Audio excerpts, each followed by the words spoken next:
It's really great to be here, and I'm excited to be able to work with all of you to make sure we get our president reelected. I want to thank Sylvester for helping put this together. I want to thank all of the leaders within the Continental African Leadership Council and all of you for coming today to learn about how you can get involved with the president's campaign.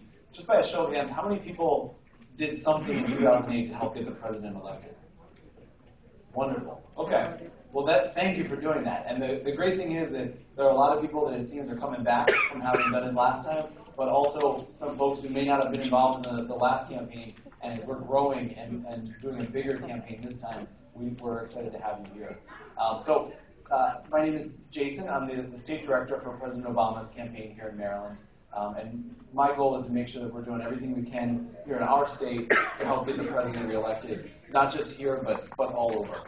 And so I want to talk to you today just really briefly about the three big goals that we have here in Maryland to make sure that we get President Obama reelected.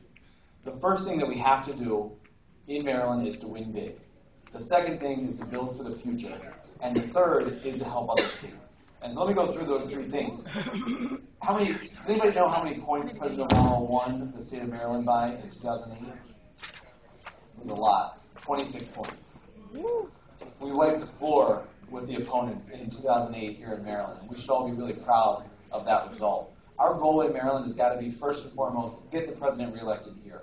Make sure that we win the 10 electoral votes that are out on the table here in Maryland so that we get him back in the White House. We've also, while we're working here in Maryland, we've got to make sure that we're getting Senator Cardin reelected.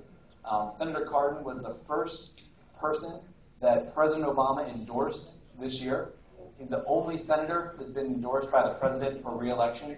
And we have to make sure that Ben Cardin, one of the president's best allies in the U.S. Senate, gets back to Washington to work with him to make sure that we're moving forward and not backward.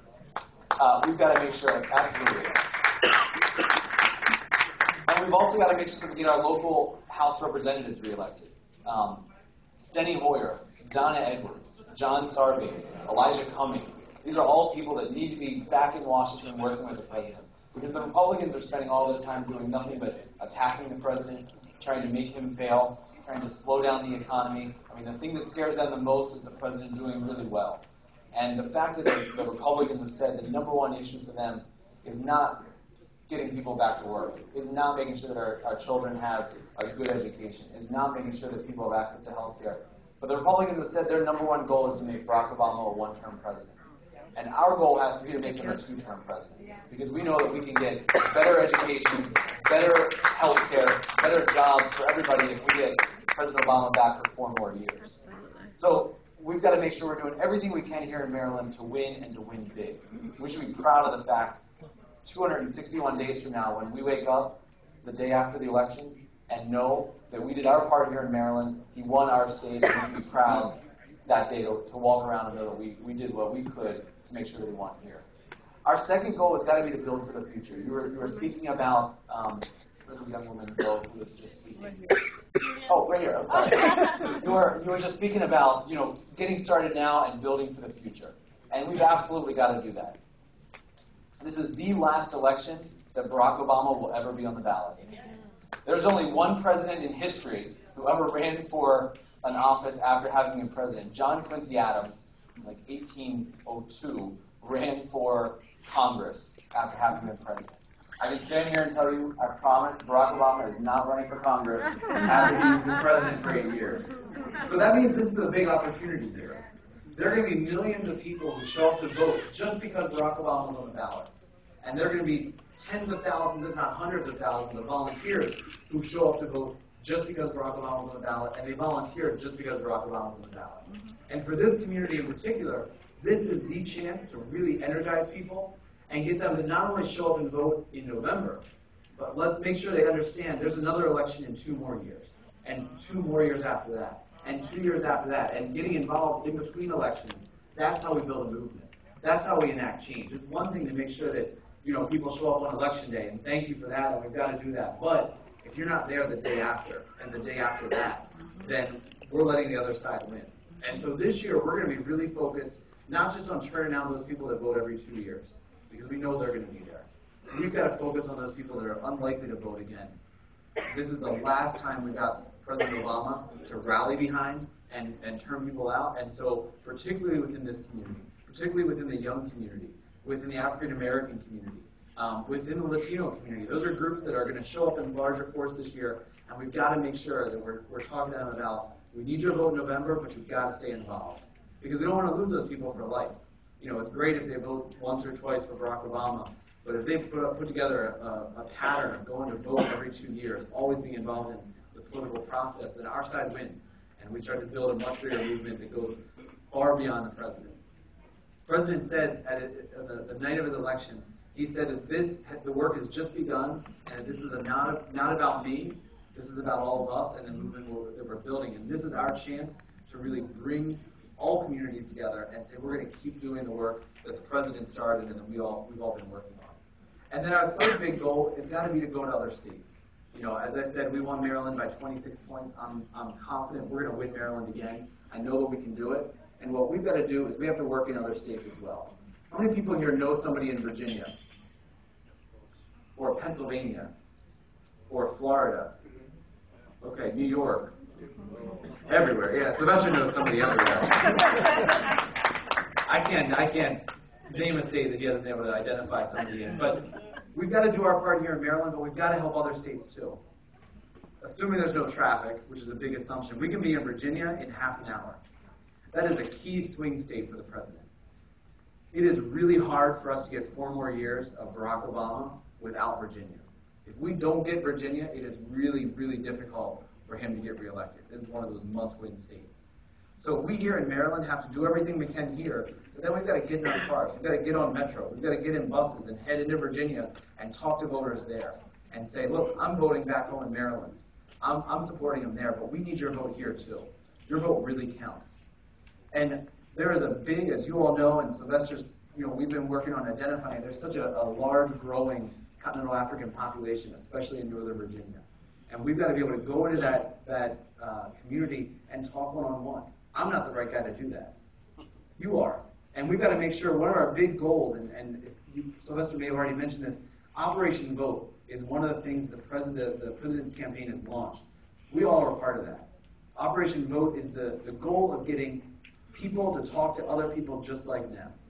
Because the best way to get a young Latina to vote is to have another young Latina speak to her and say, this is what matters to our community. The best way to get an older, retired white union worker in Ohio to vote is to get an older, retired white union worker in Ohio to talk to him and say, hey, these are the issues that matter to us, and this is why we need to be voting for the president. And so that's why I'm so glad that Sylvester and Joseph and others have put together the Operation Vote team here in Maryland that's focused on the continental African community. Because the best way that we can win those votes in Northern Virginia is if we all go together and we talk about the issues that matter most. And then we can identify one-to-one with somebody and make that connection and say, this is why I support the president. Will you support him too? And those are the 3 big things that we want to accomplish here in Maryland. We've got to make sure we win big. We've got to build for the future and make this a movement. We've got to help other states. And so we're going to be running phone banks and canvases. I can tell you on March 3rd, 2 Saturdays from now, mark your calendar, 2 Saturdays from now, we're going to be running carpools from right here in Prince George's and from all over the state to go into Northern Virginia and register voters there and start talking to people about why this election is so important. We need to start going into Virginia and talking to our neighbors here in Maryland and saying, getting Barack Obama reelected is important for many reasons. We've got to talk about his record.